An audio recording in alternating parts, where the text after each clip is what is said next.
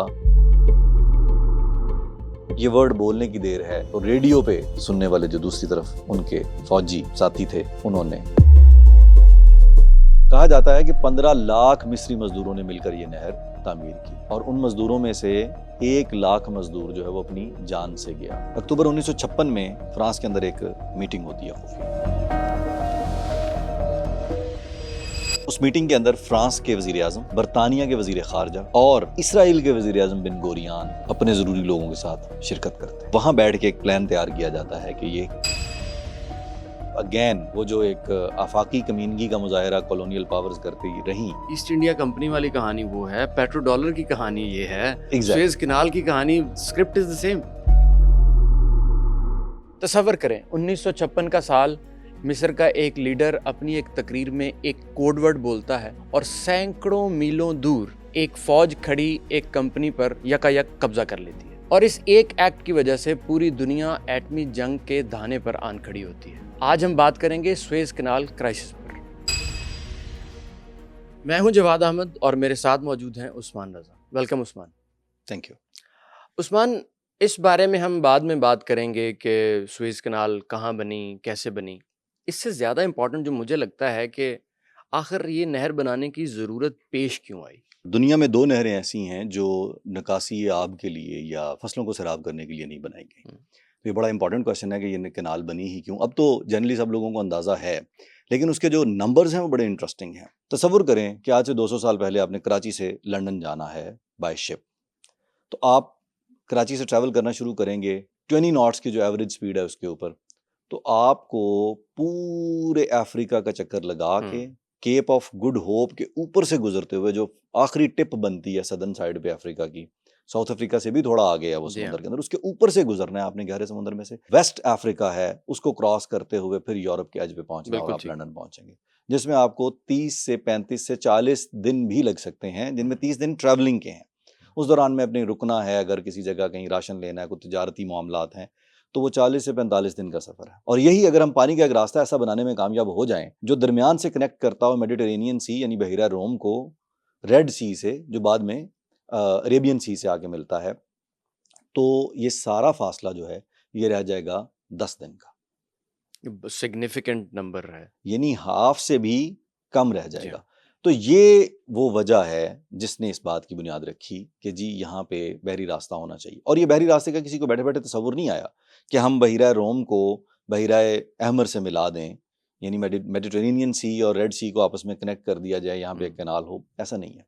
तो जब इसी तरह जो है लंदन से, इंग्लैंड से, फ्रांस से जो अरेबियन सी का फासला था, इंडियन जो पोर्ट्स थे उनका फासला था, या आगे ऑस्ट्रेलियन पोर्ट्स का फासला था, वो इसी तरह मेजर किया जाता था कि ये पूरा डिस्टेंस जो है ये तकरीबन 7,000 से 9,000 साढ़े 9,000 किलोमीटर कम हो सकता है अगर दरमियान में से एक रास्ता बना लिया जाए।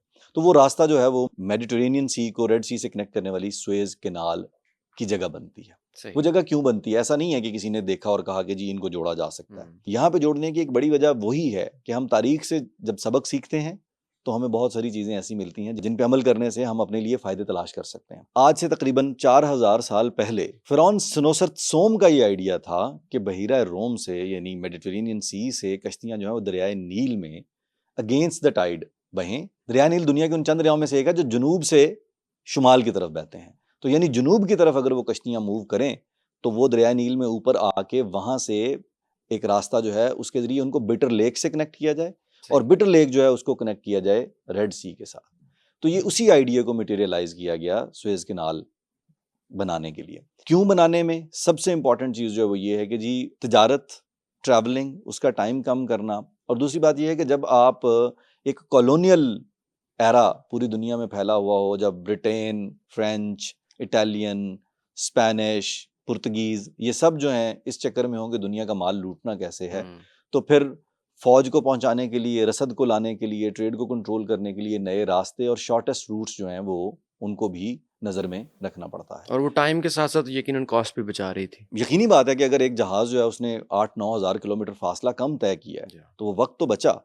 वही टाइम जिसमें 2 माह में उसने 3 माह में उसने 1 चक्कर लगाना था, अब वो 3 माह के अंदर 4 चक्कर लगा सकता है या 3 चक्कर लगा सकता है सेफली।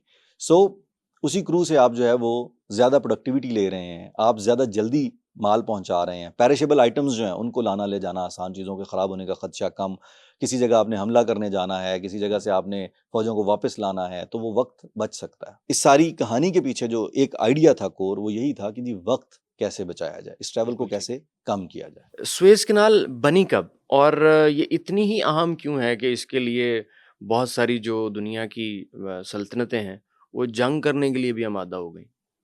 जब बात ये सवाल कि जी ये बनी कब, इसमें जनरल कॉन्सेप्ट तो ये है कि जी ये 1869 में इसकी तामीर मुकम्मल हुई, विच इज़ टोटली रॉन्ग। सही। अगेन वो जो हम हिस्ट्री का सबक पढ़ते हुए जब सीखने निकलते हैं तो पता चलता है कि बहुत सारी चीज़ें ऐसी हैं जो हिस्टोरियंस ने दुरुस्त कोट नहीं की।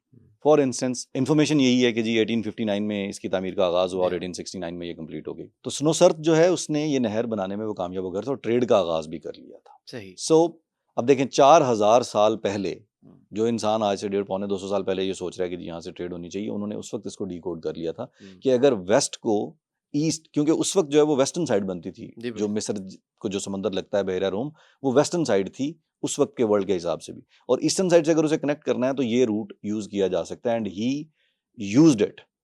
लेटर ऑन वो जो है वो, अब इसके भी अगेन वो डिफरेंट हिस्टोरियंस डिफरेंट अकाउंट्स पेश करते हैं। हम वेस्टर्न जो अकाउंट्स हैं उनके ऊपर जाएंगे तो वो नहीं मानते इस बात को, लेकिन जो आर्कियोलॉजिकल एविडेंसेस हैं जिन पे हम हमेशा बात करते हैं और जो हिस्टोरियन जिन्होंने डिग डीप किया है मिस्र की तारीख के अंदर, वो ये कहते हैं कि yes there is a very strong chance कि ये कैनाल उसने एक्टिवेट कर ली थी। सो रूट थोड़ा डिफरेंट था उसका, वो रूट इस तरह स्ट्रेट नहीं था सीधा, तो उसने कनेक्शन बिल्ड कर लेकिन उसने ये कनेक्शन बिल्ड किया हुआ था कि यहाँ से ट्रेड हो सकती है। वो कैनाल जो है वो हो गई सिल्टेड, यानी वो सिल्टिंग का जो प्रोसेस होता है उसके जरिए बंद हो गई। जो सबसे बड़ा जो कदम था उसका वो ये था कि वो इस तरह के फलाही काम इसलिए करता था कि आम आदमी तक इसके फायदे पहुंच सकें। कहा यह जाता है कि जागीरदारों को का जो कंट्रोल था उसको कट डाउन करने में उसने बड़ा रोल प्ले किया था। उसके बाद से टाइमलाइन पे गौर करें तो जो रिकॉर्ड्स मिलते हैं उनके मुताबिक 610 BC यानी 610 कब्ल मसीह में ये नहर जो है वो बंद हो चुकी थी सिल्टिंग प्रोसेस के जरिए। उसके बाद मुख्तलिफ टाइम पीरियड्स में 500 कब्ल मसीह में, 550 कब्ल मसीह में कोशिश की गई। मुख्तलिफ जो हुक्मरान होते थे वो ये ट्राई करते रहे कि इसको कनेक्ट दोबारा से उस तरह से किया जाए, लेकिन वो कोई एक पैच कनेक्ट कर पाया, यानी दरियाए नील को बिटर लेक से कनेक्ट कर लिया, लेकिन बिटर लेक को बहिरा अहमर से कनेक्ट नहीं कर पाए, कोई जो है वो भी कनेक्ट नहीं कर पाया। तो ये कोशिशें जारी रहीं तारीख में। जब इसमें एक और बड़ी इंटरेस्टिंग चीज़ जो है वो हमें मिलती है, क्लेओपेट्रा एक ऑक्टेवियन के अगेंस्ट लड़ते हुए जब उसे फ्ली करना पड़ा उस वॉर में से, तो वो दरियाए नील में पीछे जाते हुए उस चैनल पे जब पहुंची जो फीड करता था या वो कैनाल का पैच जो बिटर लेक्स को फीड करता था, जब उस पर पहुंची तो वो सिल्टिंग प्रोसेस की वजह से वो बंद हो चुका था। तो वो कहते हैं कि गुस्से में क्लेओपेट्रा जो है वो खुश्की पे अपने जहाज ड्रैग करवाती रही अपने लोगों से कि this canal patch has deceived me. इस रेत के ऊपर, इस सिल्टेड रेत के ऊपर जहाजों को खींच के बिटर लेक में लेके जाओ।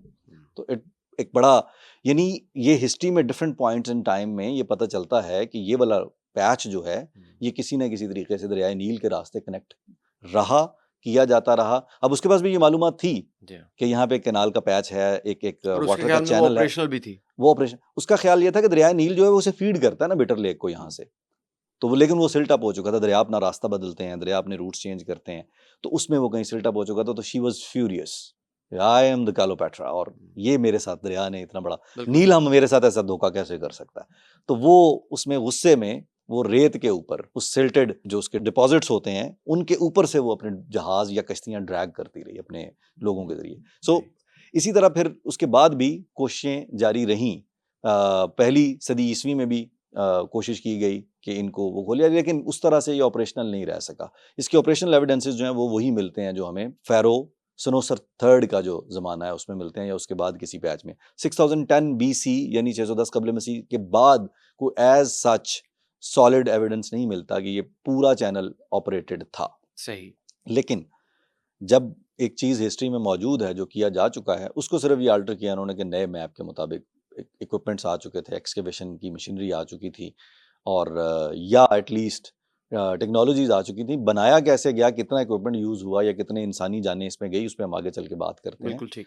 ये जो मौजूदा सुएज कैनाल है, जिस रूट पे ये अब बनी हुई है, 1859 में इसका आगाज़ हुआ और 1869 में ये कंप्लीट हुई, 10 साल के टाइम पीरियड में। जवाद, इसमें इस नहर की तामीर में एक शख्स जो है, जो बहुत इंपॉर्टेंट कैरेक्टर है, वो है फर्डिनेंड डी लेस्प्स। वो अलेक्जेंड्रिया में वाइस काउंसिल था, यानी वो एक सफारतकार भी था और वो एक इंजीनियर भी था।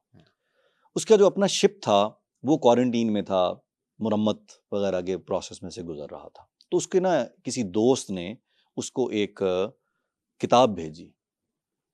उस किताब के अंदर फ़राइन के ज़माने की जो नहर सुएज़ थी उसके बारे में उसकी हिस्ट्री दी हुई थी कि यहाँ पे एक कैनाल थी, वो बनती थी, होती थी। अब वो वेला था, यानी अपना वेट कर रहा था अपने शिप के वो मुरम्मत होने का।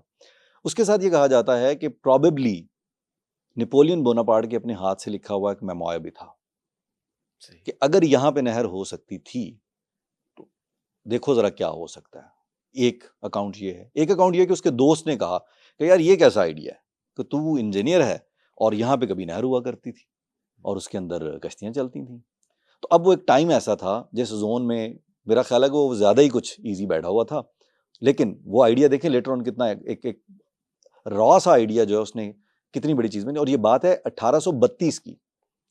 तो 1832 से वो ये कहानी शुरू होती है और उसके जहन में ये आइडिया बैठ जाता है फर्डिनेंड के, जी ये अगर तब थी तो अब हो सकती है। And he was obsessed with this.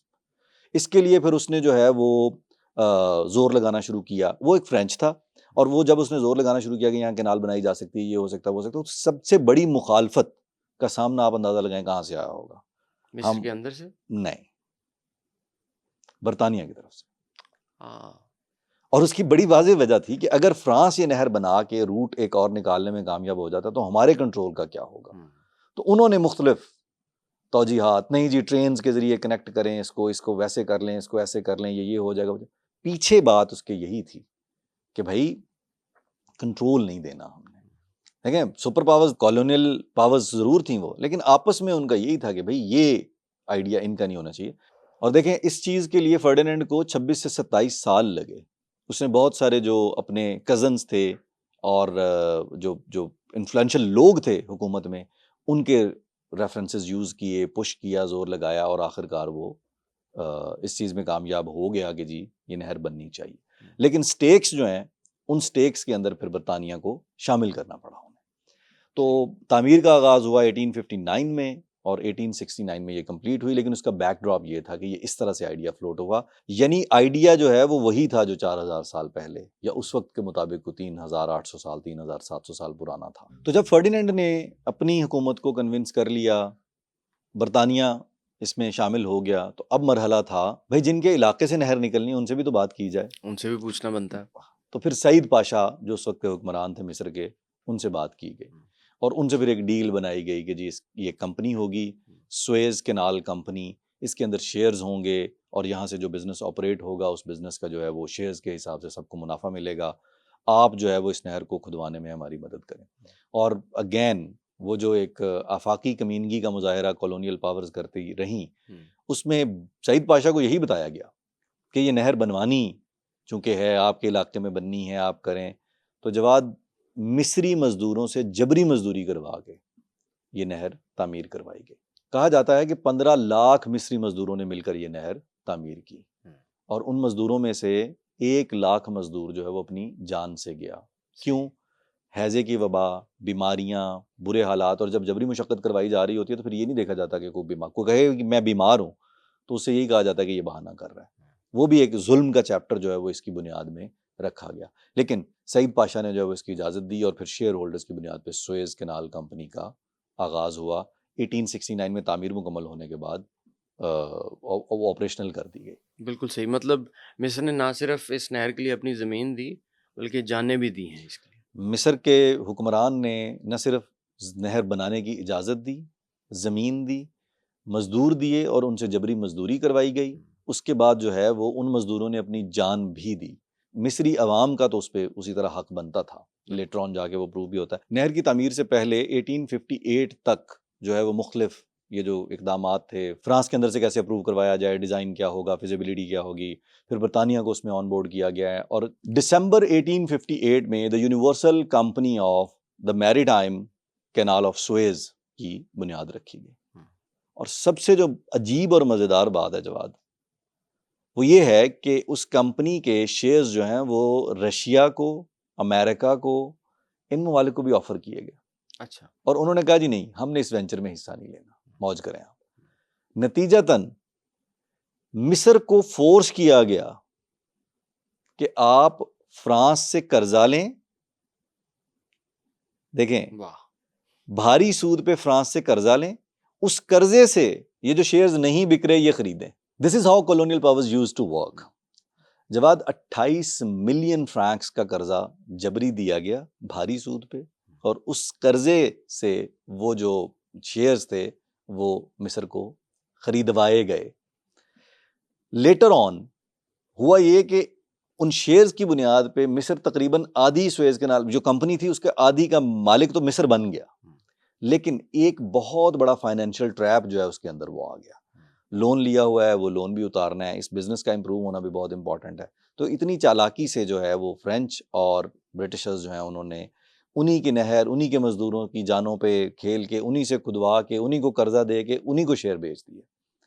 तो ये एक ट्रैप था। कमाल मकारी है। वैसे हमने पिछले एपिसोड में जिक्र किया था ना कि ईस्ट इंडिया कंपनी जो है उसको जब लिक्विडेट किया गया तो उसके शेयर्स के पैसे किसने अदा किए थे। यहाँ पे मिस्रियों के साथ भी वही हुआ। ईस्ट इंडिया कंपनी वाली कहानी वो है, पेट्रो डॉलर की कहानी ये है, सुएज कैनाल की कहानी, स्क्रिप्ट इज द सेम। यही हमारा सफर है जवाद कि ये जो पैटर्न्स हैं, इन पैटर्न्स को रीड करते हुए हम कुछ सीख सकें और हमारे देखने वाले सुनने वाले भी कुछ सीख सकें। एक economic crisis kind of circle जो है वो मिस्र उसके अंदर उतर गया। तो सईद पाशा जो है उसके बाद नहर की तामीर मुकम्मल हो गई, उसको ऑपरेशनल भी किया गया, लेकिन सईद पाशा के बाद जो है वो सईद पाशा का नेफ्यू इस्माइल पाशा जो है वो मिस्र का हुक्मरान बना। उन भाई साहब ने 1875 तक अपनी फजूल खर्चियाँ, अय्याशियाँ और जो अपने बुरे डिसीजंस थे उनके ज़रिए बिल्कुल जो है वो मिस्र की इकोनॉमी का बेड़ा गर्क कर दिया। ये लोन्स या ये बर्डन अपनी जगह था, वो अपना एक और उन्होंने रास्ता खोला हुआ था कि ये भी होना चाहिए, वो भी होना चाहिए। तो मिस्र दिवालिया होने वाला था। उस दिवालिया होने से बचने के लिए मजबूरी में जो 44% शेयर्स थे इस कंपनी के सुएज कैनाल, ये शेयर्स बरतानिया को बेचे गए 40 लाख पाउंड में, और इकोनॉमी जो है उसको किसी हद तक महफूज रख लिया गया। अब नहर मिस्र के अंदर से बह रही है, बनाई मिस्री मजदूरों ने है। मिस्र ने फ्रांस से कर्जा लेके जो है सूद पे उसके शेयर्स खरीदे हैं, और वो शेयर्स जो हैं वो दोबारा थोड़े से पैसों में सारे के सारे जो बरतानिया के पास चले गए हैं, और मिस्रियों का या मिस्री हुकूमत का नहर से कोई लेना देना नहीं। वाह। इन पेपर्स। तो 1875 तक ये हो चुका था, और उसके बाद जो है वो नहर ऑपरेट होने, नहर के बनते ही 2-3 और चीज़ों ने भी जो है वो रोल प्ले किया। जो प्रोजेक्शंस थी कि ये आते ही इतनी बड़ी तब्दीली आ जाएगी और सारी ट्रेड जो यहाँ से शुरू हो जाएगी, और वैसा हुआ नहीं। आगाज़ के 2-3 सालों में उसकी ट्रैफिक का फ्लो वो नहीं था। लोगों को आहिस्ता आहिस्ता ही इस बात पे यकीन आना था, या आहिस्ता आहिस्ता ही ये चीज़ कॉमन होनी शुरू हुई। जो बने हुए रूट्स थे उनमें ट्रेड रूट्स बहुत इंपॉर्टेंट थे। अब जो जहाज़ यूरोप से चलता अफ्रीका के ऊपर से घूम के साउथ अफ्रीका और मेडागास्कर के नीचे से होता हुआ आ रहा है, उसका एक रूट बना हुआ है, उसके एक ट्रेड चैनल्स हैं, तो वो उन चैनल्स को एकदम से माइनस करके ये करना जो है ये उनके लिए पॉसिबल नहीं था। लेकिन सबसे ज़्यादा जो फ़ायदा उठाया, आप देखें ये टाइमलाइन कैसे मैच करती है। 1857 की जंग आज़ादी यहाँ लड़ी जाती है। 1858 में ब्रिटिश इंडिया कहता है कि जी हम आ रहे हैं, टेक ओवर कर रहे हैं बरे सगीर के ऊपर। ऑस्ट्रेलिया में भी इनका कब्जा उस वक्त हो चुका था। 1859 में इसकी तामीर का आगाज़ होता है, 1869 में इसकी तामीर मुकम्मल होती है। अब इंग्लैंड को इंडिया पहुंचने के लिए 30 दिन का सफ़र नहीं करना पड़ेगा, 10 दिन का सफ़र है। और इसी टाइम पीरियड में रॉयटर्स जो कंपनी है आज, न्यूज़ एजेंसी जो है, इन्होंने वायर्स का जो है वो जाल भी बिछाना शुरू कर दिया था, जिसे तार टेलीग्राफ जो वायर्स थी उनका जाल भी बिछाना, इसीलिए इनको वायर सर्विसेज भी कहा जाता है आज भी। तो वो वायर्स जो थी वो फिजिकल वायर्स होती थी, और वो समुद्र के अंदर बिछाई जाती थी। खुश्की पे तो उनकी हिफाजत की नहीं जा सकती थी ना, तो वो फिजिकल वायर्स जो हैं उनका भी एक जाल बिछाना शुरू कर दिया था कम्युनिकेशन का। कम्युनिकेशन का जाल भी बन गया इंग्लैंड के लिए, और वाटर चैनल भी एक बन गया। तो सबसे ज़्यादा फ़ायदा ट्रेड वाले जहाज़ जो हैं उनसे आना था। वेयर एज अगर कोई फौजी जहाज़ गुजर रहा है, कोई रसद लेके गुजर रहा है किसी हुकूमत के लिए, वो हुकूमत तो खुद ओन करती है उसको पार्टली, तो वो वहाँ से ऑस्ट्रेलिया को एक्सेस करना, फॉर ईस्ट एशिया को एक्सेस करना, इंडिया जहाँ से वो सब कुछ लूट के लेके जा रहे थे, आखिरी 90 साल का जो टाइम पीरियड उन्होंने गुजारा टैक्सेस के नाम के ऊपर, वो टाइम भी इसी दौरान ऑन हुआ।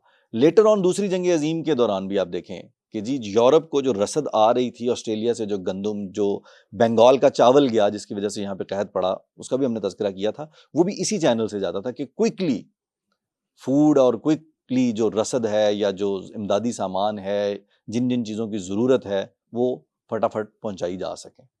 तो इसमें मिस्र को फ़ायदा हुआ या नहीं हुआ, बिजनेस उसके ऊपर उस तरह से बिल्ड हुआ या नहीं हुआ, लेकिन जो कॉलोनियल पावर्स थी उनको इसका एडवांटेज फौरी मिलना शुरू हो गया शॉर्ट रूट का। कॉलोनियल पावर्स की जो कनेक्टिविटी थी विद देयर सब्जेक्ट कॉलोनीज, वो यकीनन उसमें बहुत ज़्यादा एफिशिएंसी आ जी बिल्कुल, और उसमें उनकी स्ट्रेंथ में उससे इजाफा हुआ ना कि जी 30 दिन का काम जो अब 10 दिन में हो सकता है, राउंड ट्रिप किया जा सकता है, 10 दिन जाने के, 10 दिन वहाँ रुक के लोगों को फर्दर सब्जुगेट करने के, और 10 दिन वापसी के, 10 दिन जाने के, 10 दिन लूटने के, 10 दिन वापस हाँ, आने के। ऐसे ये ज़्यादा अच्छी तरतीब बनती है। इस नहर की तामीर में एक और बहुत ही इंटरेस्टिंग फैक्ट जो कि तकलीफ दे है किसी हद तक, वो भी शेयर करना बहुत ज़रूरी है।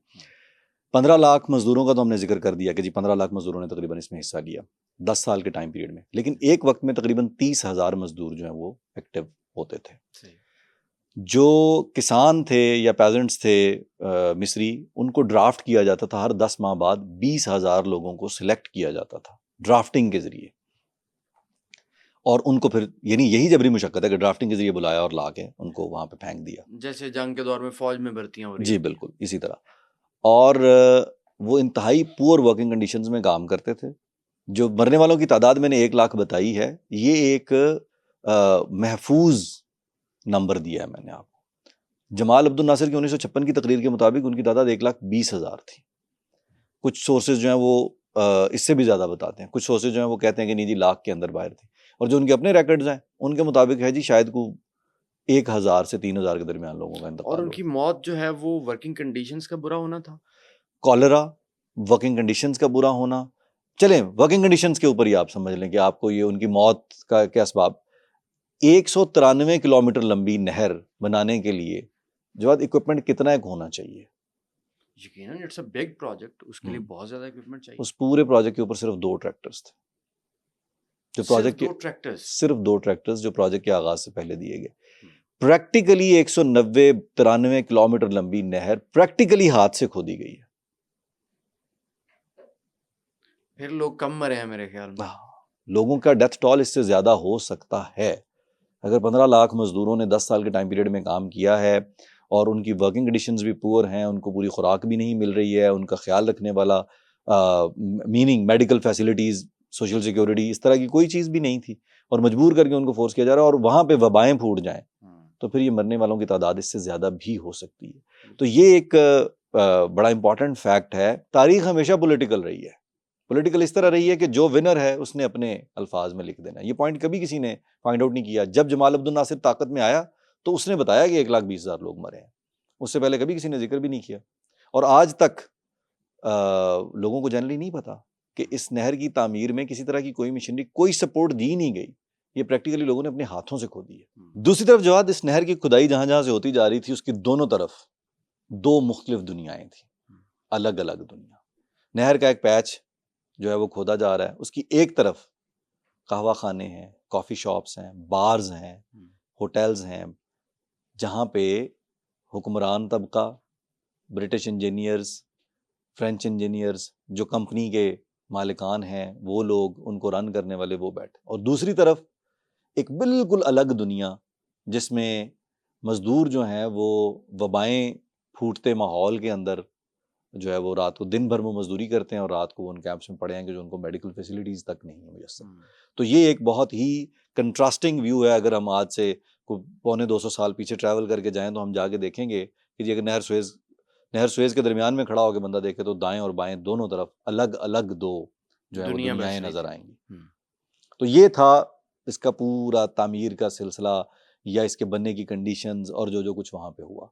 तो आज तो हम सुएज कैनाल का जो है वो वर्ड बोलते हैं और बात होती है ट्रेड की, कंट्रोल की, पानी की, पॉलिटिक्स की, लेकिन उसके पीछे ये जो एक रेड चैप्टर है इस पे बहुत कम बात होती है। बिल्कुल ऐसा ही है। मेरा ख्याल है कि जैसे आपने जिक्र किया कि हिस्ट्री हमेशा पॉलिटिकल रही है, हिस्ट्री का जो ह्यूमन एंगल है उस पर बहुत कम लोग बात करते हैं। नहर की तामीर जो है वो मुकम्मल होती है 1869 में। इससे जुड़ा हुआ एक बड़ा इंटरेस्टिंग फैक्ट और भी है, और वो ये है कि इधर अफ्रीका, मिस्र और इस पेनिनसुला में, इस खित्ते में ये हो रहा है। अमेरिका के अंदर 1869 वाज द ईयर जब American transcontinental rail road project जो है वो मुकम्मल होकर एक्टिवेट होता है। आप अंदाज़ा करें कि वो एक साल 1869 जो है वो किस तरह इंपॉर्टेंट है कि जी दो ट्रांसपोर्टेशन के मेजर मीन्स जो है वो एक्टिवेट हुए दुनिया में, और वो भी दो डिफरेंट कॉन्टिनेंट्स में। यानी ग्लोबल इकोनॉमी और ग्लोबल ट्रेड के अंदर कितने एक साल के अंदर अंदर एकदम से वो कंप्लीटली रेवोल्यूशनाइज हो गई कि जी उधर ट्रेन के जरिए एक कोने से दूसरे कोने तक पहुंचना। अमेरिका बहुत बड़ा है और वो ट्रांसकॉन्टिनेंटल जो उनका रेल रोड प्रोजेक्ट था उसने कनेक्ट किया उस पूरे सिस्टम को, और इधर जो है वो 10,000 किलोमीटर का फासला जो है वो ख़त्म कर लिया इन्होंने नहर एक्टिवेट करके। तो ये एक बड़ा इंटरेस्टिंग फैक्ट है कि ये दोनों चीज़ें एक ही वक्त में हुई। तो 1869 एज ए ईयर इस वजह से बहुत इंपॉर्टेंट है वर्ल्ड ट्रेड और ट्रांसपोर्टेशन के प्रोसेस में। तो 1875 में वो शेयर्स जो हैं वो बरतानिया ने ख़रीद लिए। अब सबसे बड़ा स्टेक होल्डर जो है सुएज कैनाल प्रोजेक्ट का वो है बरतानिया, शेयर होल्डर भी सबसे बड़ा वो है। अब एक खदशा था कि जो सबसे बड़ा शेयर होल्डर है, मिस्र का तो स्टेक रहा ही कोई नहीं, तो सबसे बड़ा शेयर होल्डर बरतानिया जो पूरी दुनिया में पांव फैलाने की कोशिश कर रहा है और बहुत बड़ी ताकत भी है उस जमाने के मुताबिक, और फ्रांस है। तो ये ना हो कि कैनाल के अंदर ट्रैवलिंग के बहाने वो मिस्र के दरमियानी जो पैच है वहां पहुंच के वहां से अपनी फौजें उतारें और मिस्र पे कब्जा कर लें। इसके ऊपर जो है डिफेंस मिनिस्टर जो था मिस्र का, अहमद उराबी, उसने जो है वो कैनाल को फ्लड करना, डी फ्लड करना, इस तरह की जो चीज़ें हैं वो करनी शुरू कर देंगे। हम कैनाल में पानी आना बंद कर देंगे, इसको रोक लेंगे, ये करेंगे वो। और जो इंजीनियर जिसने बनवाई थी ये नहर, उसने पर्सनली उराबी को कन्विंस किया कि ये करने की कोई ज़रूरत नहीं है। देखो ये नहीं है, फ्रांस भी इसका ओनर है, दूसरी बात ये उनका एक इंटरनेशनल स्टेटस है, वो कैसे ये कर सकते हैं, ये नहीं होगा, तुम बिल्कुल बेफिक्र रहो, ये करो वो करो। और ये सारी तसल्लियाँ देने के बाद 1882 में मिस्रियों को उसी वक्त पता चला जब ब्रिटिश फ्लीट जो है वो ठक करके उनके सामने आन खड़ा हुआ और मिस्र पे कब्जा कर लिया। नहर सुएज ही वो रास्ता बनी जिसके जरिए बरतानिया जो है उन्होंने मिस्र पे कब्जा कर लिया। सो 1882 ऑनवर्ड्स मिस्र जो है वो बरतानिया की एक और कॉलोनी बन गया। अब देखें ज़रा सितम ज़रीफ़ी क्या है कि जी कहाँ हम नहर बनाना चाहते हैं, हम यहाँ नहर बनाना चाहते हैं, नहर बनाने दें, ये करें, फिर मजदूर आप दें, फिर हमसे कर्जा लें, उस कर्जे पे सूद दें, फिर उस कर्जे से आप इसके शेयर्स खरीदें। आप पाबंद हैं इस चीज़ के। करते करते फिर जो है वो अपनी सुस्तियाँ और वो कर्जे की किस्तें और वो मसाइल, शेयर्स भी वापस खरीद लिए गए, आपका उस नहर में भी कोई हिस्सा नहीं रहा। आपने उसके बाद जो है वो अपने मुल्क पे कब्जा करवा लिया उसी नहर के रास्ते। यानी वो नहर मिस्रियों ने खुद खोदी, मिस्रियों ने अपनी जानें दी, और उसी नहर के रास्ते बरतानिया जो है वो आके मिस्र पे काबिज हो गई। जी बिल्कुल, प्लेबुक वही है, तजारत से शुरू होकर मिलिट्री ऑक्यूपेशन पे बात खत्म हो रही है। द सेम ब्लूप्रिंट जिसके ऊपर उन्होंने पूरी दुनिया में पांव जमाए हैं। ये लड़के जीतने की कोशिश करते तो शायद इस तरह कामयाब ना होते, लेकिन उन्होंने ये कोड क्रैक कर लिया हुआ था कि ट्रेड के बहाने दाखिल हों, लालच इस्तेमाल करो और फिर कॉन्फिडेंस विन करने के बाद ये करें। तो जी 1882 में वो जो ट्रैप था कि ऐसा नहीं होगा वैसा नहीं होगा, वो हो गया और मिस्र जो है वो अपनी आज़ादी से भी हाथ धो बैठा। बिल्कुल सही। अच्छा, 1882 में बरतानिया ने इजिप्ट पे कब्जा कर लिया और सुएज कैनाल जो है वो मुकम्मल तौर पे उनके कंट्रोल में तो फिर चली ही गई। उसके बाद हम जो बड़ी फिगर का नाम सुनते हैं वो जमाल अब्दुल नासिर है।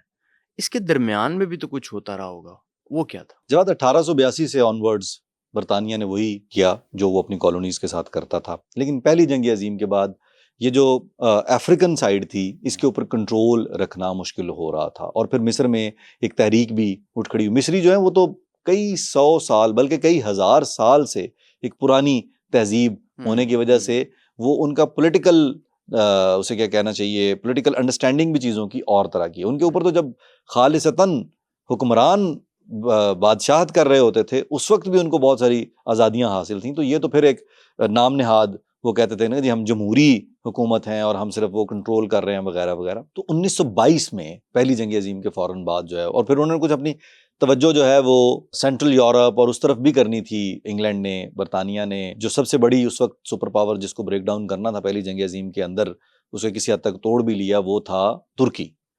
तो सल्तनत उस्मानिया को गिराने के बाद फिर अब जब नए आपने टुकड़े उसके किए हैं तो उनको कंट्रोल करने के, तो उन्होंने कहा मिस्र से थोड़ा वो करें। तो उन्होंने वन वे ही बरतानिया ने ये कह दिया कि जो कि फाइन आप आज़ाद हैं। जो 1922 के बाद जो है वो सरवत पाशा वज़ीर आज़म बनते हैं और ये सिलसिला शुरू हो जाता है कि जी मिस्रियों के पास हुकूमत आ गई। और वो हुकूमत जो है वो कोई ऐसी डेमोक्रेटिक गवर्नमेंट आज की तर्ज पे नहीं थी, वो तो हमेशा से एक बादशाहत का निज़ाम था जिसमें बड़ा बैलेंस होता था, उसके साथ चलते आ रहे थे। तो जब हम 1952 में पहुंचते हैं तो शाह फारूक जो है वो हुक्मरान हैं मिस्र के। उससे पहले 1948 में अरब इजराइल वॉर जो थी उसमें इसराइल ने अरबों को मिस्र समेत सबको शिकस्त दी, उसकी भी हम बात कर चुके हैं इसराइल वाले एपिसोड में। उस शिकस्त के बाद जो है वो हालात इस तरह बदले कि नंबर 1, मिस्र ने जो इक्विपमेंट बाय किया हुआ था दूसरी जंग अजीम के फौरन बाद वो फॉल्टी था सारे का सारा। अमेरिका ने जो उनको इक्विपमेंट बेचा वो फॉल्टी था, वो उस तरह से दिफा ना कर पाए या इसराइल के साथ उस तरह से लड़ ना पाए। तो जो फौजी थे और जो जवान थे, यंग ब्लड जो था, वो बहुत ज़्यादा इस बात पे गुस्से में था कि हमारे जो हुकूमत है, जो हमारा हुक्मरान है, इसने हमारे साथ किया धोखा, कि हमें जो है वो हाथ पांव बांध के फेंक दिया, उस तरह ये नहीं हुआ वो नहीं हुआ, तो ये फैसले गलत हुए हैं। तो उन्होंने फिर बगावत की। तो 1952 में शाह फारूक को निकाल बाहर किया गया और पहले जो है वो सबसे जनरल मोहम्मद नजीब को मिस्र का सदर बनाया गया। सही। लेकिन असल जो ब्रेन था इस सारी कैलकुलेशन के पीछे वो थे जमाल अब्दुल नासिर। 2 साल के टाइम पीरियड में 1954 तक जमाल अब्दुल नासिर ने अच्छे से हुकूमत का कंट्रोल लेके अपने हाथों में, तो 1954 में वो खुद से मिस्र के सदर बन गए। अब वो आप उसे डिक्टेटरशिप कहें या बादशाहत कहें या जमहूरियत, वो बिल्कुल भी नहीं थी जो आज वाली मौजूदा जमहूरियत है, लेकिन कंट्रोल जो है वो जमाल अब्दुल नासिर के पास चला गया। अच्छा, सुएज कैनाल का भी जब जिक्र होता है तो जमाल अब्दुल नासिर जो है वो बहुत इंपॉर्टेंट फिगर के तौर पे सामने आते हैं। ये जमाल अब्दुल नासिर साहब कैसे आदमी थे, इनकी शख्सियत कैसी थी? जमाल अब्दुल नासिर सबसे पहले तो अरब नेशनलिस्ट थे। ठीक है। वो अरबों के जुड़ने की बात करते थे कि अरब जो है उनको इकट्ठे होना चाहिए। और दूसरा जो है वो ये कि इसके ऊपर जो एक ताकत अल्लाह ने दी थी वो थी तकरीर की ताकत। Jamal Abdul Nasir was a great orator कि जब वो तकरीर करते थे तो अरबी समझने वाले जो लोग हैं बगदाद तक, दमिश्क तक, वो सब का खून गरमा देते थे। और जमाल अब्दुल नासिर का एक बहुत बड़ा ख्वाब था और वो था असवान हाई डैम की तामीर। होता ये था कि हर साल दरियाए नील में पानी आता था और उससे बहुत बड़ा सैलाब भी आता था। सैलाब के अपने फ़वाइद भी थे कि ज़मीन ज़रखेज़ होती है। नाइल का जब मशहूर तारीख़ में हम सुनते हैं कि जब उसका सैलाब आता है तो उससे ये होता है, लेकिन उसको कंट्रोल करना, आबादी में नुकसानात होना, डेथ्स होना, फसलें बर्बाद होना, वो बहुत सारा जो है उसको कंट्रोल करना इंपॉर्टेंट था। तो वो असवान हाई डैम जो है वो दरिया नील पे एक ऐसा डैम था जो फ्लडिंग के दौरान जब बारिशें या मौसम होता है फ्लड का, तो उस सीज़न में उस पानी को होल्ड किया जाए और उसको फिर बाकी का जो साल का टाइम पीरियड है उसमें इस्तेमाल किया जाए। तो ये कुछ चीज़ें थी जिनकी वजह से जमाल अब्दुल नासिर जो है वो एक्टिव थे और ख़ास तौर पे उन्होंने इस बात पे भी जो है उनकी नज़र थी कि ये सुएज़ कैनाल मिस्री मज़दूरों ने बनाई, मिस्री लोगों की ज़मीन पे बनी और इससे मिस्र ही फ़ायदा नहीं उठा सकता, एक प्राइवेट कंपनी जो है वो इससे फ़ायदा उठा रही है। बिल्कुल सही। तो जो उनका ख्वाब था असवान हाई डैम का, उससे 2 बड़े फ़ायदे मिस्र को होते नज़र आ रहे थे। नंबर 1 ये कि जी उस डैम से एनर्जी क्राइसिस जो है उसको टैकल किया जा सकता है। हाइडल पावर से बहुत सारी बिजली बनाई जा सकती है जिससे इंडस्ट्रीज़ को पावर अप किया जा सकता है, लोगों को बिजली दी जा सकती है। दूसरा बड़ा फ़ायदा ये था कि ये कंट्रोल्ड वाटर जो है इसको चैनलाइज करके नहरी निज़ाम एक बिछाया जाए और उसके तहत इस पानी को ज़ाया करने की बजाय बंजर ज़मीनों को आबाद किया जाए। उन ज़मीनों को काबिल काश्त बनाने के लिए असवान हाई डैम का जो प्रपोजल था, जब उसकी एस्टिमेशन की गई तो पता चला कि जी इसको बनाने में उस ज़माने में $1 अरब लगेंगे। मिस्र के पास इतना पैसा था नहीं। फिर मिस्र ने कि जी ये डैम बनेगा तो हम कर्जे जो है वो लौटा सकते हैं, तो कर्जे लेने के लिए कोई तरीक़ाकार वज़ा करने की कोशिश की, जिसके नतीजे में वर्ल्ड बैंक ने $200 मिलियन कर्जे के तौर पे देने का वादा किया। उसके अलावा अमेरिका ने $56 मिलियन और बरतानिया ने $14 मिलियन इमदाद का वादा किया कि ये हम भी ऐड इन करेंगे इसके अंदर, उससे ये डैम जो है वो तामीर होगा। जब सर्द जंग का ज़माना जो है वो चल रहा था, इस सर्द जंग के ज़माने में वो लोग जो एडवोकेट बने ना कि जी किसी एक ब्लॉक में नहीं जाना चाहिए, सोवियत ब्लॉक या अमेरिकन ब्लॉक, आज़ादाना रहना चाहिए। जमाल अब्दुल नासिर जो हैं वो बहुत बड़े एडवोकेट थे कि अपनी एक अलग होनी चाहिए, ना उनके साथ होना चाहिए, ना उन्हें बैलेंस्ड क्रिएट करना चाहिए। अब इस दौरान में एक और वाकया पेश आया, ना वो अमेरिका के ज़्यादा करीब हुए, ना सोवियत यूनियन उसके करीब हुए, लेकिन एक वाकया ये पेश आया कि इसराइल ने जब गजा पे हमला किया, अब 1948 वाली जंग भी याद है जमाल अब्दुल नासिर को, और जब इसराइल ने हमला किया गजा के ऊपर तो जमाल अब्दुल नासिर ने अंदाज़ा किया कि अगर इसराइल से दोबारा जंग हो गई तो मिस्री फ़ौज बहुत कमज़ोर है। इस पे उन्होंने अमेरिका से जो है वो जदीद हथियार मांगे, और अमेरिका जो है वो खुद डायरेक्टली इसराइल को फंड कर रहा था। अब वो पॉलिटिकल गेम देख रहे हैं आप जी कि जी उधर भी हमने जोड़ के रखना है। इस पर 1955 में अब्दुल नासिर ने एक हैरानकुन कदम उठाया कि सोवियत ब्लॉक में चेकोस्लोवाकिया के साथ आर्म्स की एक डील साइन कर ली, और उसके एक साल बाद 1956 में चाइना को भी तस्लीम कर लिया। तो ये अब ना एक टिल्ट नज़र आना शुरू हुआ यूएसए को कि ये तो चेकोस्लोवाकिया के साथ आर्म्स की डील चाइना को एक्सेप्ट कर लिया, तो ये जो कम्युनिस्ट ब्लॉक है जो सोवियत उसकी तरफ इंक्लिनेशन है, तो इसके ऊपर जो है वो अमेरिका को बर्दाश्त नहीं हुआ। जिस तरह वो करते हैं हमेशा रिएक्ट कि जी ये कैसे हो गया, सुपर पावर हम तय करेंगे, हम तो पूरे यूरोप को डिक्टेट कर रहे हैं, तो ये मिस्र कैसे ऐसा कर सकता है। अमेरिका ने अचानक ऐलान किया कि जी हम अस्वान हाई डैम के लिए कोई फंड्स नहीं दे रहे हैं। ये इतनी सी बात करने की देर थी, अमेरिका के हाथ खींचने की देर थी कि बरतानिया ने कहा कि जी हम भी वो $14 मिलियन नहीं देंगे, और वर्ल्ड बैंक तो पहले ही तैयार बैठा हुआ था, उन्होंने कहा जी हम भी कोई कर्जा जारी नहीं करेंगे। ये तो मतलब मिस्र के लिए एक बहुत बड़ा मुआशी धचका हो गया। उनकी प्लानिंग में यकीनन ये एक बहुत बड़ा डेंट था। उनका प्लान ये था कि जी अस्वान हाई डैम बनेगा तो हम अपनी इकोनॉमी को इम्प्रूव कर पाएंगे, उससे सिक्योरिटी भी जुड़ी हुई थी। चेकोस्लोवाकिया के साथ मुआहदा कर लिया है साइन, तो अब वो खरीदने के लिए भी तो पैसे चाहिए, बिल्कुल। इधर जो है वो कर्जा आना है तो अस्वान हाई डैम तामीर करना है, तो वो ना चीज़ें गुडमुड हो गई। कुछ जर्मनी के साथ भी उनकी डील्स हुई लेटर ऑन, लेकिन वो भी जर्मनी के भी अपने हालात बहुत ख़राब थे, वो दूसरी जंग अजीम के बाद वो सारे हर्जाने अदा कर रहे थे, तो फाइनेंशियल बेनिफिट कहीं से आता नज़र नहीं आया। जमाल अब्दुल नासिर 26 जुलाई 1956 को इस्कंदरिया में तकरीर कर रहे हैं लोगों के मजमे को, और वो तकरीर जो है वो रेडियो के जरिए पूरे अरब ममालिक में भी रिले की जा रही है, एयर की जा रही है। उस तकरीर के दौरान में उन्होंने वेस्ट को बड़ी कड़ी तनकीद का निशाना बनाया कि ये ज़्यादती करते हैं, ये करते हैं, वो करते हैं, रिसोर्सेज खाते हैं वगैरह वगैरह, और एक वर्ड उन्होंने अंदर बोला जो एक कोड वर्ड था पहले से डिसाइडेड, और वो कोड वर्ड था फर्डिनेंड डी लेस्पस। ये वर्ड बोलने की देर है तो रेडियो पे सुनने वाले जो दूसरी तरफ उनके फौजी साथी थे, उन्होंने सुएज कैनाल पे कब्जा कर लिया। सही, वन वे, बिल्कुल जो है कोई अनाउंस किए बगैर बस कब्जा कर लिया। अब चूंकि कोड पहले से सेट था तो जमाल अब्दुल नासिर ने वहीं अपनी तकरीर के अंदर ये बता दिया कि हमने सुएज कैनाल पे कब्जा कर लिया है, ये कैनाल जो है ये नेशनलाइज कर ली गई है, हमारे लोगों की हड्डियों और खून से तामीर की गई नहर है, इस नहर से जो रेवेन्यू जनरेट होगा उस रेवेन्यू को हम इकट्ठा करेंगे और उससे हम अस्वान हाई डैम तामीर करेंगे। सही, यानी हमारे तरक्की के सफर को रोकने की कोशिश की जाएगी तो हम ये करेंगे। अच्छा, सुएज कैनाल की नेशनलाइजेशन के बाद बरतानिया और फ्रांस जो कि इसकी ओनरशिप क्लेम भी करते थे, उनका क्या रद्द अमल था, और इनके साथ साथ अमेरिका बहादुर जो थे वो क्या चाह रहे थे? जवाब बरतानिया के उस वक्त के वजीर आजम थे एंथनी एडन। जब उनको ये खबर मिली तो उस वक्त वो डिनर कर रहे थे, तो डिनर के दौरान में ही मुंह का जायका ख़राब कर दिया जमाल अब्दुल नासिर ने।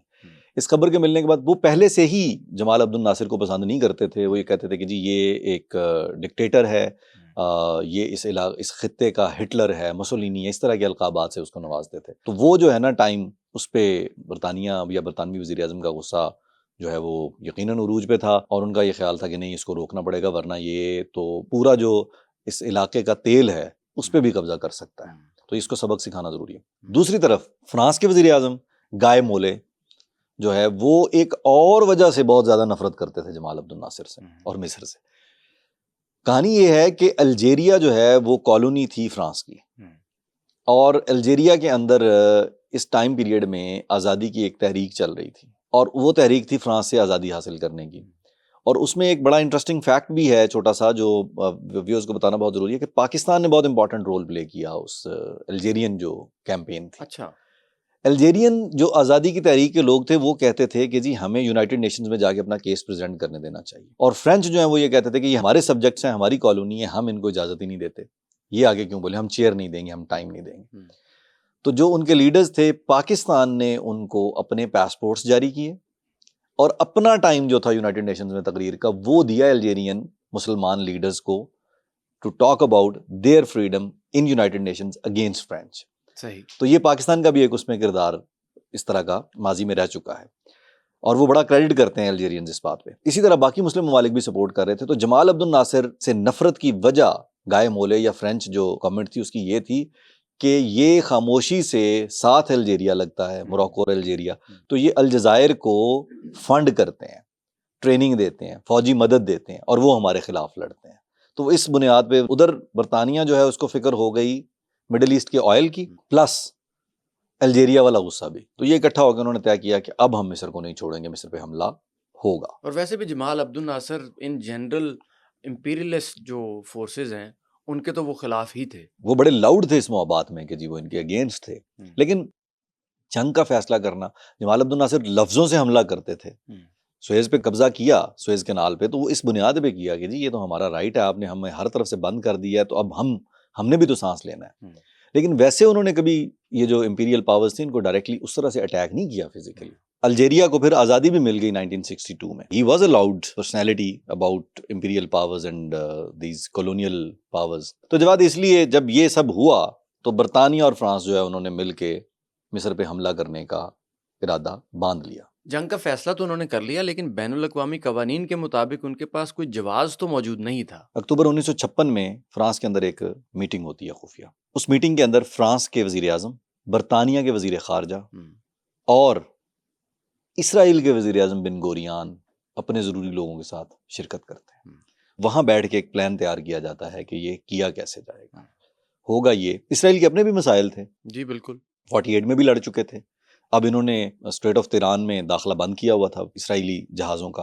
फिर जो है वो मिस्र का जो इलाका था सहराए सीना का, वहाँ से फ़लस्तीनी जो हैं वो इसराइल पे हमले भी करते थे। तो वो उन्होंने अपना एक बनाया हुआ था स्कोर। तो अब बहाना ये बना, तरतीब ये बनी कि जी इसराइली फ़ौजें जो है वो सुएज़ कैनाल तक पहुँचेंगी और दूसरी तरफ जो है वो इसराइल एक कमज़ोर कंपैरेटिवली फ़ौज है तो उनको हम सपोर्ट करेंगे। तो ये सुएज़ कैनाल के ऊपर जब ये जंग शुरू हो जाएगी तो हम पीस की परमिशन के तौर पे फ्रांस और बरतानिया जो वो इस जंग में कूदेंगे और वो कहेंगे कि जी बस लड़ाई नहीं करेगा कोई भी, दोनों साइड की जो फौजें हैं वो सुएज़ कैनाल से 10-10 मील पीछे हट जाएं। सही। फिर मिस्र कहेगा कि जी ये तो हमारा अपना इलाका है, हम क्यों इससे 10 मील पीछे हटें, सुएज़ कैनाल तो मिस्र के अंदर बनी हुई है। बिल्कुल। तो इस बात को हम बहाना बनाएंगे कि जी देखें हम पीस चाह रहे हैं, ये पीस करने नहीं दे रहे, पकड़ो इनको मारो।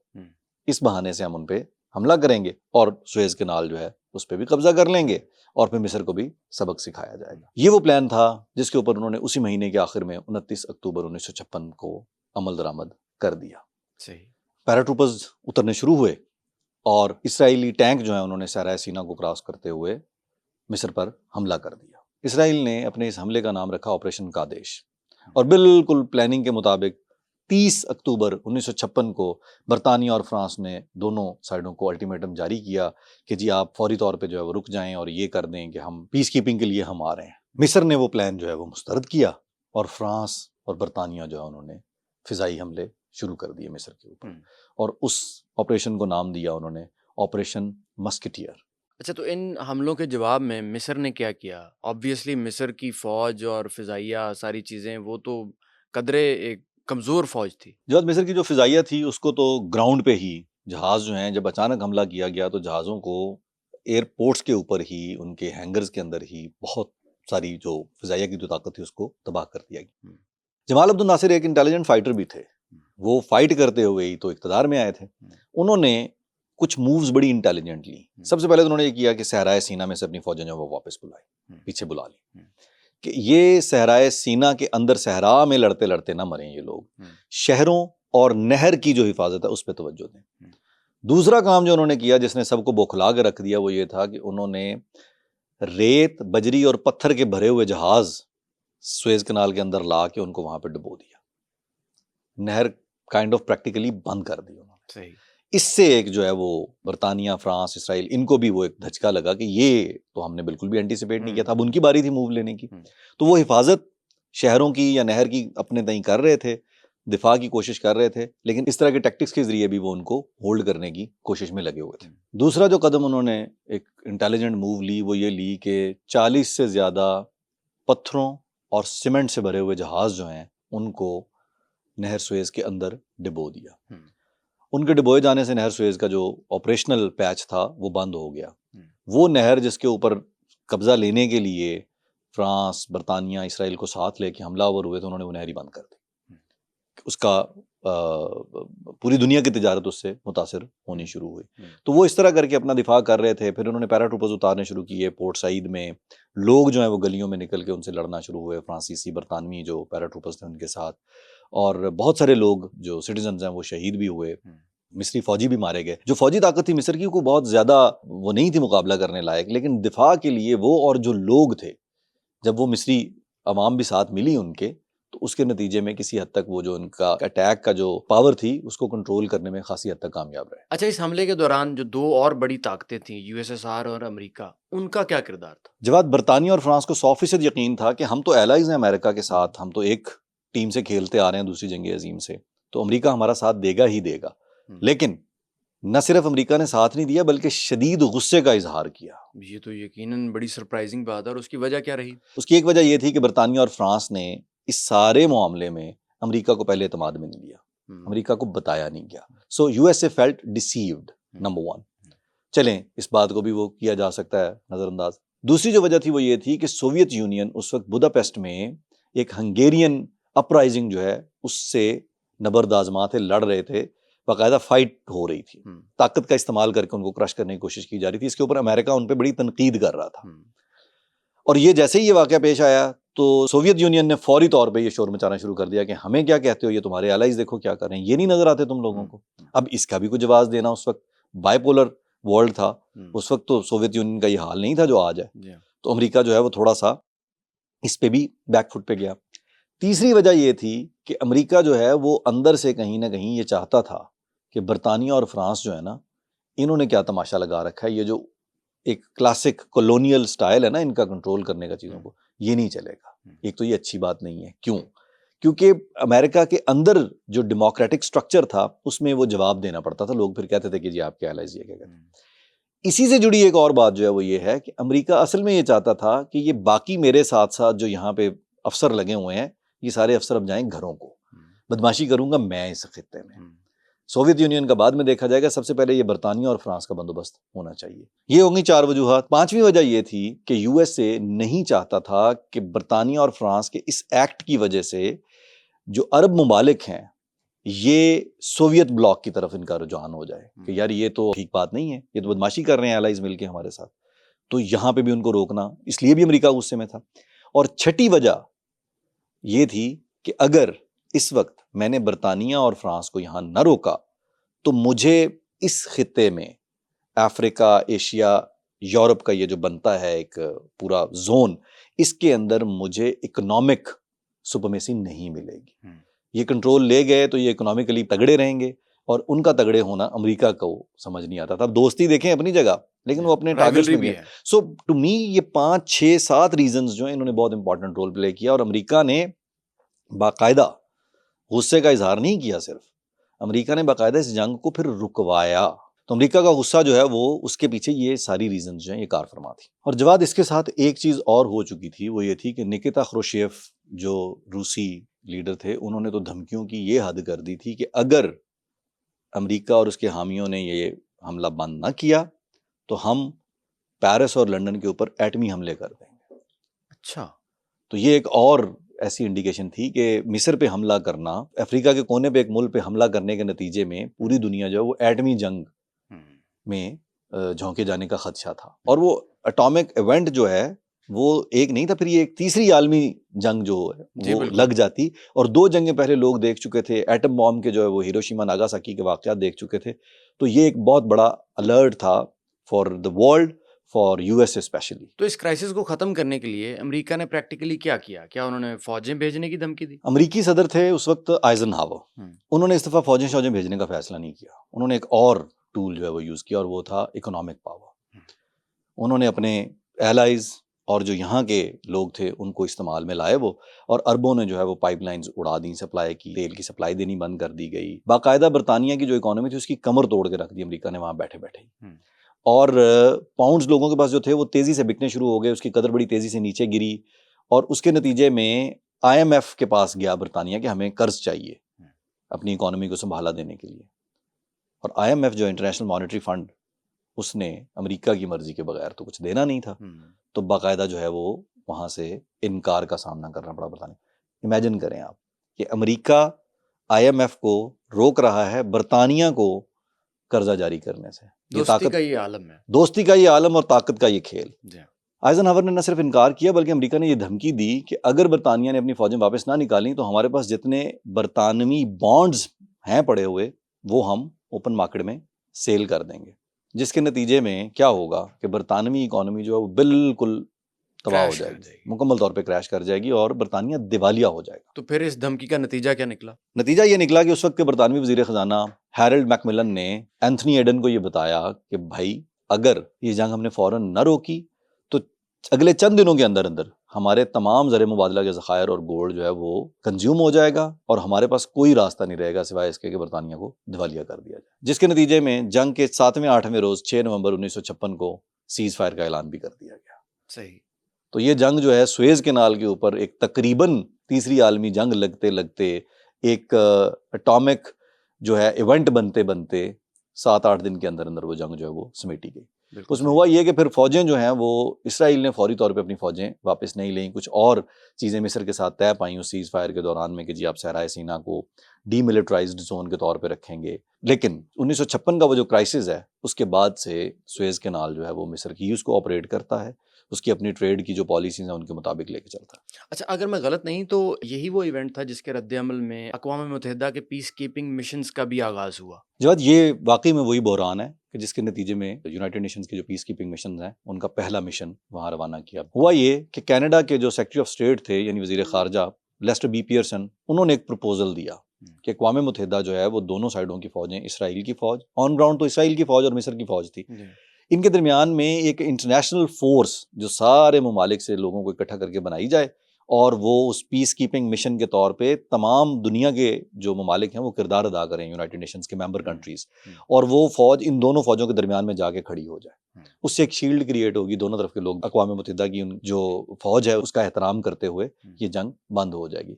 और ऐसा ही हुआ। इस फैसले पे, इस आइडिया के ऊपर later on Lester B Pearson को अमन का जो नोबेल प्राइज़ है वो भी दिया गया। तो ये वाकई में यूनाइटेड नेशंस की जो पीस फोर्सेस हैं उनका ये पहला मिशन था और उन्होंने इस जंग के दरमियान रोल प्ले किया, दोनों फौजों के दरमियान में सुएज कैनाल के ऊपर जो है वो दो तरफा चार्ज लेके कि जी अब कोई आपस में झगड़ेगा नहीं। सही। अच्छा, इस क्राइसिस के लॉन्ग टर्म इम्पैक्ट्स क्या थे? जवाद, इस क्राइसिस के नतीजे में 20वीं सदी के दूसरे हाफ में जो है वो इवेंट्स ने इस तरह से मोड़ लिया कि बहुत सारी चीज़ें तब्दील हो गई। सबसे पहला नतीजा तो ये निकला कि जी बरतानिया जो है वो किसी तरह की कोई सुपर पावर नहीं रहा। वो एक कॉलोनियल पावर से 40s में दूसरी जंग अजीम के बाद सब कॉन्टिनेंट से भी निकल, यहाँ से भी निकल, वहाँ से भी निकल, लेकिन ये जो 1956 था ये डिसाइसिव मोमेंट था कि नो मोर। सो बरतानिया जो है वो एक सुपर पावर के तौर पे उनका किरदार मुकम्मल तौर पे ख़त्म हो गया। और सुपर पावर तो छोड़, सल्तनत बरतानिया का जो एक कॉन्सेप्ट था ना, यूनाइटेड किंगडम, वो ग्रेट ब्रिटेन, वो सारा कॉन्सेप्ट जो है वो यहाँ पे वो मोमेंट था कि वो तय पा गया कि जी नो मोर। दूसरा ये हुआ कि नई सुपर पावर कौन है, तो उस वक्त दो नई सुपर पावर्स फिर सरफेस हुई। बरतानिया out of picture, France out of picture, तो it is USA and Soviet Union. तो ये उस जमाने में इस क्राइसिस के फौरन बाद दूसरा ये बड़ी तब्दीली आई, ये नतीजा निकला इसका। तीसरा नतीजा ये निकला कि जमाल अब्दुल नासिर इस जंग के आखिर में एक फातेह, एक लीडर या एक ऐसे शख्स के तौर पे उभरे जिन्होंने सियासी और फौजी सलाहियत से एक ख़ास ढंग में इसराइल को शिकस्त दी या बरतानिया और फ्रांस को शिकस्त दी कि वो अपने अज़ाइम में पूरे नहीं उतर सके। उसमें यकीनन और बहुत सारी मूव्स थी, ये सिर्फ हार्ड कोर को मिलिट्री ऑपरेशन ही नहीं था, बट वो एक लीडरशिप रोल जो है वो बहुत वाज़ेह होकर सामने आया। अब देखना, जमाल अब्दुल नासिर 1952 में बादशाहत जाती है, शाह फारूक जाते हैं, 1954 में वो इख्तियार में आता है और 1956 में ये वाक़या पेश आता है, तो with in 2 years he has proved his metal. बिल्कुल ठीक। इसी मूवमेंट और इस सॉलिड रोल के नतीजे में उनका ये किरदार जो है ये फिर पूरे अरब ममालिक में भी एक्सेप्ट किया जाने लगा और उसी नतीजे में बहुत सारी ममालिक में से बादशाहतें ख़त्म हुई, मूवमेंट स्टार्ट हुई। तो वो एक ऐसी फिगर जमाल अब्दुल नासिर बने कि जिन्होंने बहुत सारी चीज़ों की बुनियाद रखने में रोल प्ले किया। तो ये इवेंट जो है एक तीसरा इसका नतीजा ये भी अहम निकला कि जमाल अब्दुल नासिर के हीरो बनने में या एक विनर बनने में इसने किरदार अदा किया। जो इसका चौथा नतीजा है उसका सबसे बड़ा फ़ायदा इसराइल को हुआ। इसराइल को हमेशा गज़ा पे तो वो अटैक करता था। इसराइल का आप मैप आज भी देखें तो एक तरफ पानी, गज़ा असल में बेसिकली तो ये पैलेस्टाइन की लैंड थी सारी, तो उस लैंड की एक तरफ पानी है, बाकी अतराफ में एक तरफ सहराए सीना यानी मिस्र है, फिर उर्दन है, लेबनान है, तो इन सब ममालिक से वो बाकियों को संभाल लेता था। मिस्र जो है वो सबसे बड़ी ताकत थी। जब यूनाइटेड नेशंस का पीस कीपिंग मिशन इसराइल और मिस्र के दरमियान में आके बैठ गया है, तो इसराइल को एडवांटेज ये हुआ कि उनकी ये वाली सरहद जो है ये मुकम्मल तौर पे महफूज हो गई। आप इमेजिन करें ना कि अब उन्हें पता है कि दरमियान में यूनाइटेड नेशंस का पीस कीपिंग मिशन मौजूद है, बिल्कुल सही, और सहराए सेना जो है वो डीमिलिटराइज्ड जोन है, तो हमारी ये वाली साइड सिक्योर है। तो वो अपना जो उनकी बदमाशी थी, फ़लस्तीनियों पे जो मजालिम थे और वो उन पे, उसका एडवांटेज उन्होंने ये लिया। तो ये एक नतीजा इस तरह से अखज़ हुआ कि इस सारी कहानी में ये 4-5 पॉइंट्स जो हैं ये बहुत वाज़ेह होकर निकले, जिन्होंने 20वीं सदी के दूसरे हिस्से का जो पिक्चर थी, जो उसका पोर्ट्रेट था, उसमें बहुत सारी तब्दीलियां हमें नजर आई। और इस सारे किस्से में सुएज कैनाल का क्या बना? वो क्या दोबारा खुल सकी? जब जमाल अब्दुल नासिर ने टेक ओवर किया था, नेशनलाइज किया था सुएज कैनाल को, तो उन्होंने एक काम किया था कि उन्होंने जो दुनिया भर की ट्रैफिक थी वहां से गुजरने वाली, उसको डिस्टर्ब नहीं किया था, उसमें किसी तरह की कोई पाबंदी नहीं लगाई थी, जिस वजह से ये कोई इंटरनेशनल क्राइम भी नहीं बनता था। लेकिन इस वाक़े में उस नहर को बंद करना पड़ा एक स्ट्रेटेजिक मूव लेने के लिए। तो जी हाँ, 1957 में अक़वाम मुत्तहिदा की निगरानी में सुएज कैनाल के अंदर से सारा मलबा हटा के इसे दोबारा एक्टिवेट किया गया, लेकिन अब मुकम्मल कंट्रोल 100% जो है वो मिस्र को मिला। बिल्कुल और सही। मिस्र की फिर इकोनॉमी में सुएज कैनाल ने रोल प्ले करना शुरू किया। जवाद, ये सुएज कैनाल जो है ये बहीरा अहमर के टिप पे बनती है टूवर्ड्स बहीरा रोम। इसराइल जो इस वक्त कोशिश कर रहा है ना, वो है स्ट्रेट ऑफ अकाबा, जो इसके बिल्कुल साथ एक और स्ट्रेट है, उसकी टिप जाके इसराइल को टच करती है। इसराइल इस कोशिश में है कि किसी तरह गजा का चैप्टर जो है ये क्लोज करके यहाँ से सीधी कैनाल जो निकाली जाए वो स्ट्रेट ऑफ अकाबा से कनेक्ट की जाए, स्ट्रेट ऑफ अकाबा के अंदर से होके बहीरा अहमर यानी रेड सी को एक्सेस किया जाए। उसके दो फायदे होंगे, कंट्रोल उनके पास चला जाएगा, फाइनेंसेस उनके पास आ जाएंगे, यानी उसके जो माली फवायद हैं वो ये ले सकेंगे, और तीसरा ये कि भाई कोई उनको ये नहीं बताएगा कि आपने कब गुजरना है या कब नहीं गुजरना। स्ट्रेट ऑफ अकाबा जो है उसकी एक साइड पे मिस्र है, एक साइड पे सऊदी अरेबिया है, और दरमियान में यानी वो जो मिस्र वाली साइड है वो है सहराए सीना, जो दूसरी साइड है वो है सऊदी अरेबिया, और दरमियान में एक कोना जो है वो चंद किलोमीटर का टुकड़ा जो है वो इसराइल के साथ टच होता है। तो वो भी इस कोशिश में लगे हुए हैं कि हम कैनाल जो है वो बनाएं। कुछ तो चूंकि वो रिकॉर्ड्स क्लोज रखते हैं, कुछ लोगों का तो ये कहना है कि वो कैनाल बना रहे हैं बाकायदा, उसके लिए होमवर्क कंप्लीट करके रखा हुआ है। उसमें सबसे बड़ी जो रुकावट है वो है सऊदी अरेबिया, क्योंकि वो जो चैनल है वो ओनरशिप है मिस्र की और सऊदी अरेबिया की। मिस्र के साथ दोनों में से कोई एक मुल्क भी अगर एतराज़ कर देता है कि यहाँ से ये नहीं बनेगा, तो वो दोनों का राइट है।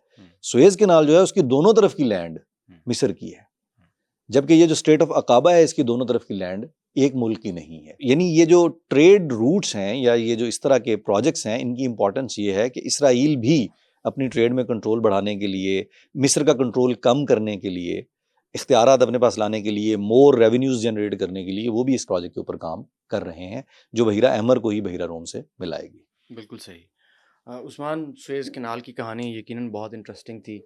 कैसे एक छोटी सी कहानी जो है उसने एक इतने बड़े क्राइसिस को जन्म दिया। Thank you Usman. जवाद, आपका शुक्रिया। हिस्ट्री के एक नए चैप्टर के साथ आपकी खिदमत में बहुत जल्द हाजिर होंगे। अल्लाह हाफ़िज़।